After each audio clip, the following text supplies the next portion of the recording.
কর্মচঞ্চল Hong Kong. কত ধরনের কাজ চলছে এখানে। কেউ ট্রান্সপোর্টেশনের কাজ করছে, কেউ মোবাইল ব্রাউজিং করছে, কেউ অশরীরী আত্মা ভাগানোর কাজ করছে। যদি আমরা একটু দেখাই আপনাদেরকে, অনেক দূরে আওয়াজ শুনতে পাচ্ছেন, রিচুয়াল চলছে। ওকে, কেউ বাসের জন্য ওয়েট করছে। এটা একটা বাস স্টেশন, বাস চলছে। সো এই যে কর্মযজ্ঞ, এই যে রেস্টুরেন্ট, এই যে কর্মব্যস্ত থাকলে কিন্তু অপরাধ প্রবণতা অনেক কমে যায়। স্ট্রিটে যে আমরা বাংলাদেশে হানাহানি, মারামারি, কাটাকাটি দেখি, এর মূল কারণ হচ্ছে যে মানুষের কর্ম নাই। কর্ম না থাকার ফলে মানুষ দিশেহারা। সো মূল যে জিনিসটা করা চাই সেটা হচ্ছে মানুষের কর্মের ব্যবস্থা। এটা অত্যন্ত জরুরি এবং এটা ব্যক্তিগত পর্যায় থেকে সরকার পর্যন্ত প্রত্যেকটি সেক্টরে, প্রত্যেক পর্যায়ে এটা অ্যাড্রেস করতে পারলে বাংলাদেশের সমস্যার 90% সমাধান হয়ে যাবে।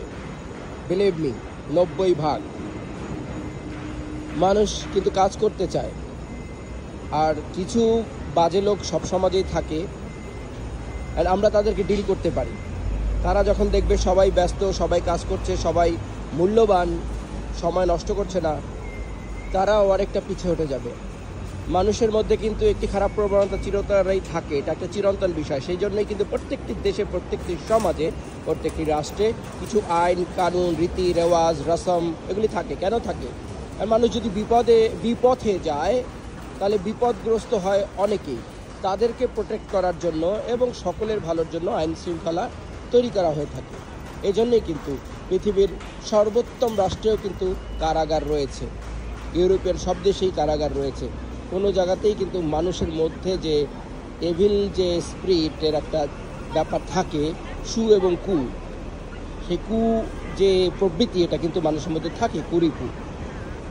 বাট এটাকে আমরা আইনের মাধ্যমে এবং কর্মব্যবস্থার মাধ্যমে অনেকটা কিন্তু ঘটিয়ে ফেলতে পারি, ছেটে ফেলতে পারি।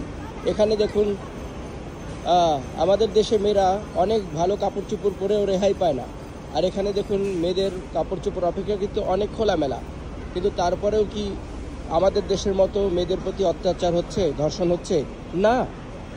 আইন রয়েছে আমাদের দেশে অনেকটা, কিন্তু আমরা কি ইমপ্লিমেন্ট করছি? না। যাই হোক, অর্থনৈতিক দিকে আমাদেরকে বাড়তে হবে। ধন্যবাদ।